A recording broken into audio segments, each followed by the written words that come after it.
The incident was declared over 18 months ago. The affected systems were isolated.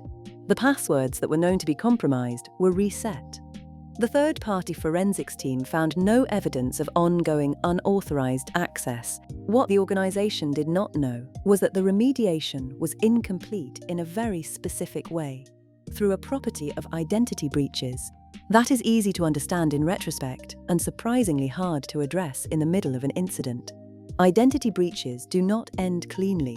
When an attacker operates inside an environment for any meaningful period of time, they do not just use the access they found. They create new access. They modify existing access. They leave behind capabilities, accounts, tokens, credentials, trust, relationships that are not obviously connected to the original breach and that survive every remediation step aimed at what was known to be compromised. The organization reset every compromised password it knew about. It did not know about the service account the attacker created in the third week of their presence, using a naming convention that matched the existing ones closely enough that it blended into the directory. That account is still there. It is still authenticating. It is still trusted. This is residual identity risk. Not what the attacker did during the breach, but what they left behind after it. Incident response is bounded by knowledge. The containment phase isolates what is known to be compromised. The eradication phase removes what is known to be malicious. The recovery phase restores what is known to have been disrupted. Every action in a response is taken against a target defined by what the investigation has discovered. The problem is, an attacker who has been present for any length of time has had the opportunity to act in ways the investigation will not discover, because the evidence may not exist where the investigation looks, may have been deliberately obscured, or may simply not look like an anomaly. Against a baseline the attacker has already learned to blend into. Identity is particularly vulnerable to this gap, because identity modifications are low-noise events, creating a user account, adding a group membership, issuing a certificate, registering a new device. All normal, all expected.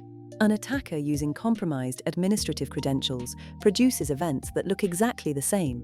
The log shows an administrative action, but not the intent behind it. The result, post-breach identity landscapes, contain artifacts the attacker created that remediation never touched because it never knew they existed. The most direct form of residual identity risk is an account the attacker created and nobody found. Ghost accounts are designed to blend in. They follow naming conventions. They sit in plausible groups. They carry believable descriptions. They wait. They are not used heavily during the breach. Their purpose is persistence, and they are used later, after the incident is declared over, after monitoring returns to normal. The failure is not detection technology. It is inventory. An organization that does not know exactly what should exist cannot reliably detect what should not. The second category is subtler. No new accounts, just quiet modifications to legitimate ones. An attacker registers an additional authentication factor, an extra MFA device. Before access is removed, the password is reset, but the attacker's device remains. The same pattern repeats. SSH keys, OAuth apps, API keys, recovery emails, secondary paths left behind. The account looks normal because it is normal, but it is no longer safe. Attackers also modify trust relationships between systems, between services, between identities. A service account gains new access. A federation trust expands. A cloud role trusts an external account. A certificate authority accepts a new route. These are not credentials, they are configurations, and configurations survive everything. Reset every password. Rotate every key. The trust remains. Not all residual risk stays inside the system. Some of it leaves. Identity data, exfiltrated, has a long life. Password hashes become crackable later. Kerberos tickets remain valid for hours or days. Security answers never expire. The breach ends. The usefulness of the data does not. And then there is the final layer, the most difficult to see. The attacker modifies the logging itself. Log forwarding changes. Detection rules suppressed. Audit policies reduced. Not for now, for later. After the breach, when you look back, the story is incomplete. The gaps do not look like gaps. They look like silence.